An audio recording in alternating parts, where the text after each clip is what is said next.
ভিডিওতে ক্লিক করার জন্য আবারও আপনাদের অসংখ্য ধন্যবাদ। নতুন করে আরেকটি জেলায় অঙ্গনওয়াড়ি কর্মী ও সহায়িকা পদে নতুন আবেদন শুরু হয়েছে।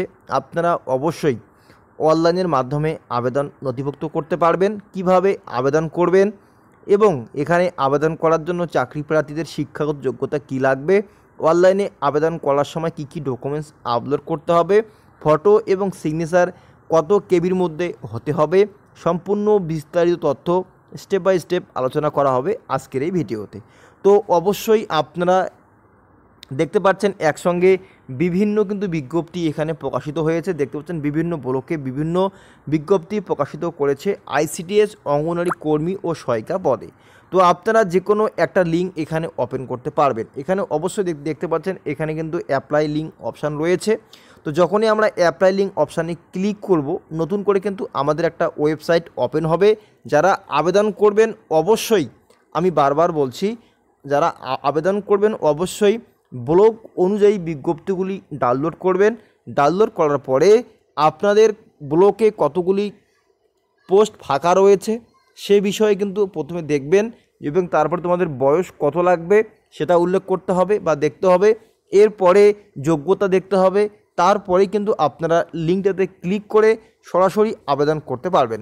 তো আমি সরাসরি লিঙ্কটাতে ক্লিক করলাম। লিঙ্কটাতে ক্লিক করা মাত্রই আমাদের সামনে কিন্তু এরকম অপশান চলে আসছে। তো আমরা এই অ্যাড্রেসটা কেটে দিলাম। দেওয়ার পরে এখানে কিন্তু অবশ্যই আপনারা দেখতে পাচ্ছেন যে অঙ্গনওয়াড়ি হেল্পার ও ওয়ার্কার পদে কিন্তু অনলাইনে আবেদন শুরু হয়েছে। অনলাইনে আবেদন করার জন্য যে স্টেপগুলি এখানে আপনারা দেখতে পাচ্ছেন, এই যে স্টেপগুলি, এই স্টেপগুলি কিন্তু আপনাদের ক্লিয়ার করতে হবে। এখানে কয়টি স্টেপ আপনারা দেখতে পাচ্ছেন, টোটাল এখানে তোমরা 10টির মতো স্টেপ রয়েছে। তো প্রথমে আপনারা রেজিস্টার অপশানে ক্লিক করতে হবে মোবাইল নম্বর দিয়ে। তার বাকি স্টেপগুলি ফর্মটা ভালো করে সুন্দর করে দেখে শুনে যাচাই করে ফর্ম ফিল আপ করতে হবে। তো সম্পূর্ণ স্টেপগুলি আমি স্টেপ বাই স্টেপ তোমাদের দেখিয়ে দিচ্ছি। তো ফর্মটি ফিল আপ করার জন্য প্রথমে এখানে নিজের নাম, তারপরে সিলেক্ট করতে হবে জেন্ডার, এরপরে নিচে আসে মোবাইল নম্বর দেওয়ার পরে ক্যাপচার পর্যন্ত তোমাদের প্রথমে রেজিস্টার অপশানে ক্লিক করতে হবে। এরপরে নিচে আসার পরে যখন আপনাদের রেজিস্ট্রেশন কমপ্লিট হয়ে যাবে, মোবাইল নম্বর এবং পাসওয়ার্ড ক্রিয়েট করে কিন্তু অবশ্যই লগইন অপশানে ক্লিক করতে হবে। লগইন করলে কিন্তু ফর্মটি ওপেন হয়ে যাবে। ফর্মটি ওপেন হওয়ার পরে এখানে কিন্তু ফটো এবং সিগনেচার এর সাইজ কিন্তু আপনারা দেখতে পাচ্ছেন আপলোড করা হয়েছে এবং কত কেবির মধ্যে কত সাইজ লাগবে দেখতে পাচ্ছেন এখানে।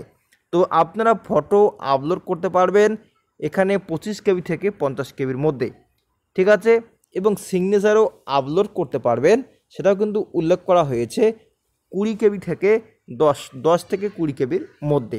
এছাড়াও নিচে আসো কী কী ডকুমেন্টস আপলোড করার উল্লেখ করছে। এখানে কিন্তু ডকুমেন্ট টু বি আপলোডেড এখানে কিন্তু উল্লেখ করে দিয়েছে। এখানে 3টি ডকুমেন্টস অবশ্যই আপলোড করতে হবে। সেটা হচ্ছে একটা বয়সের প্রমাণপত্র, রেসিডেন্সিয়াল সার্টিফিকেট, এছাড়াও সার্টিফিকেট হাই সেকেন্ডারি, তার মানে এখানে উচ্চ মাধ্যমিক পাশের সার্টিফিকেটটি আপলোড করতে হবে। বিস্তারিত এখানে উল্লেখ করা হয়েছে।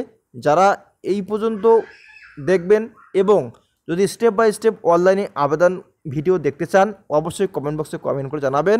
আমি নেক্সট স্টেপে কিভাবে A to Z অনলাইনে অ্যাপ্লাই করতে হয় একটা ভিডিও প্রোভাইড করে দিব। সেই ভিডিও দেখে স্টেপ বাই স্টেপ আবেদন করতে পারবেন।